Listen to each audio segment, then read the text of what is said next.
And I'm back with another video. So we are going to make spring roll.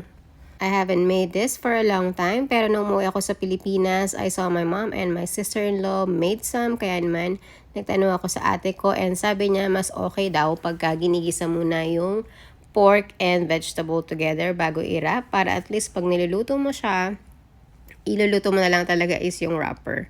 I am also making some spare para pag nagutom ako, meron akong ready-made na food na ilalagay ko na lang sa air fryer. And yes, I don't normally cook this sa oil, pero dahil first time, tatry ko muna siyang iluto sa oil. Pero hindi siya natapos dyan dahil nasunog, kaya nilagay ko sa air fryer and that's it. Let's try it with sweet and chili sauce and